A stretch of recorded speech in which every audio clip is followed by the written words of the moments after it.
કહેવત છે કે સમય આવે એટલે ગધેડાને પણ બાપ કહેવો પડે છે અને તે ઉક્તિ હાલમાં તો ચીનમાં સાચી પડી છે। ચીનમાં ગધેડા મોં માંગ્યા ભાવે વેચાય છે। ગધેડાનું મૂલ્ય ચીનમાં ઘણું ઊંચું છે। ચીનમાં ગધેડાની જબરજસ્ત માંગ છે। પાકિસ્તાન જેવો દેશ પણ ચીનમાં દર વર્ષે મોટા પાયા પર ગધેડાની નિકાસ કરે છે। આપણે ત્યાં ગાય પૂજાય છે, પરંતુ ચીનમાં તો ગધેડા ગવાય છે। આપણે ત્યાં દરેક વ્યક્તિ નાનાથી મોટો થાય ત્યારે એક શબ્દ હંમેશા સાંભળતો આવ્યો હશે અને એ છે ગધેડા। કોઈ પણ વ્યક્તિ મૂર્ખ છે કે તેનામાં બુદ્ધિ નથી તે દર્શાવવા માટે ગધેડા શબ્દનો પ્રયોગ થાય છે।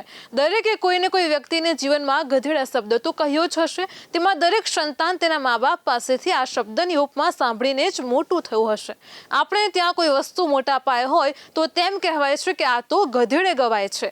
પણ જો તમને જાણવામાં આવે કે ગધેડા સામાન્ય બાબત નથી, તેનો વર્ષે 60,000 કરોડનો એટલે કે 8 અબજ ડોલરનો કારોબાર થાય છે, તો તમે પણ સ્તબ્ધ થઈ જશો। કદાચ બીજું તો કંઈ નહીં, પણ કમસે કમ કોઈને ગધેડા કહેતા હોય તો ચોક્કસ વિચાર કરશો જ।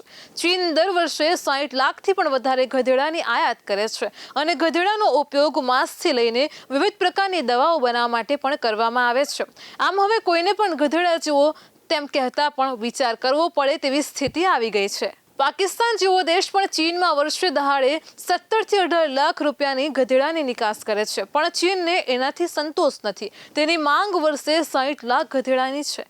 ચીનમાં એજિયાઓ નામની દવા બનાવવામાં આવે છે। આ દવા માટે ગધેડાની ચામડીનો ઉપયોગ કરવામાં આવે છે અને તેમાંથી ગધેડાની ચામડીમાંથી ખાસ બનેલા જિલેટિનનો ઉપયોગ પણ કરવામાં આવે છે। પાકિસ્તાનમાંથી મળેલા ગધેડા ઓછા પડતા ચીન એ ભારતમાંથી પણ ગેરકાયદેસર રીતે ગધેડા મંગાવે છે। આ ગધેડા ચીન નેપાળના રૂટ પરથી જાય છે અને આના પગલે ભારતમાંથી પણ ગધેડાઓની દાણચોરી થવા લાગી છે। ભારતમાં છેલ્લા કેટલાક વર્ષમાં ગધેડાના પ્રમાણમાં 60% વધુનો ઘટાડો નોંધાયો છે। આ ઘટાડો ચીનમાં થતી ગધેડાની ગેરકાયદેસરની નિકાસને આભારી હોવાનું કહેવાય છે। આગામી દિવસોમાં ભારતમાં ગધેડા ઇતિહાસ બની જાય તો તેનું કારણ ચોક્કસપણે ચીન જ હશે। જો કે ચીનને પાકિસ્તાન જ નહીં, ભારતમાં પણ ગધેડા ઓછા પડ્યા છે। કેટલાય લોકો ચીનમાં ગધેડાની આ માંગ જોઈને એવી મજાક પણ કરી રહ્યા છે કે ચીને ડોકલામ અને ગલવાનમાં હુમલો કંઈ ભારતની જમીન પચાવી પડવા નહોતો કર્યો, પરંતુ તેને ગધેડા જોઈતા હતા અને તે માટે કર્યો હતો। આમ ગધેડાની માંગને લઈને તેણે પગલું પણ ગધેડા જેવું જ ભર્યું હતું, પણ ભારતે આપેલા ઘોડા જેવા જવાબથી તે શન્ન થઈ ગયું હતું। ભારત અને પાકિસ્તાન પણ ગધેડાની માંગ સંતોષી ન શકતા ચીને આફ્રિકન દેશો ભણી નજર દોડાવી છે। ચીનની ગધેડાની આ પ્રકારની માંગ જોઈને આફ્રિકાના કેટલાય દેશોમાં તો ડોંકી બિઝનેસ બની ગયો છે અને ખાસ પ્રકારના ગધેડાના ફાર્મ પણ અસ્તિત્વમાં આવ્યા છે, જેના કામ ચીનમાં ગધેડાની નિકાસ કરવામાં થાય છે। આ ઉપરાંત કેટલાય ચાઇનીઝ કંપનીઓએ પણ આવા દેશોમાં ગધેડાના ઉછેરના કારોબારમાં પણ રોકાણ કર્યું છે અને તેથી પાકિસ્તાન પછી આફ્રિકન દેશો ચીન માટે ગધેડાના સપ્લાયનો મોટો સ્ત્રોત બની ગયા છે। આના લીધે ચીનને ગધેડા પૂરા પાડતા દાણચોરીની ગેંગ અસ્તિત્વમાં આવી છે। કેટલાય આફ્રિકન દેશોનું અર્થતંત્ર હજુ પણ ગ્રામીણ અર્થતંત્ર પર આધારિત છે। તેમાં ગધેડાની ભૂમિકા ઘણી મહત્વની છે। ખેતીથી લઈને માલવહન બધામાં તેનો ઉપયોગ કરવામાં આવે છે અને તેથી આ દેશોમાં હવે જરૂરિયાત કરતાં પણ વધારે ગધેડાની નિકાસ થતાં તેમના અર્થતંત્ર પર અસર પડી રહી છે અને તેના કારણે તેઓએ ગધેડાની નિકાસને મર્યાદિત કરી દેતા હવે રીતસરની તેની દાણચોરી થવા લાગી છે। ચીનની આ દવા એજિયાઓનો કારોબાર એટલો વધી ગયો છે કે આગામી વર્ષે ચીનને કમસે કમ 68 લાખ ગધેડાના ચામડાની જરૂર પડશે। હવે આટલા બધા ગધેડા માટે ચીન વિશ્વ સ્તરે તેની પાંખો પ્રસરાવવી જ પડે તેમ છે।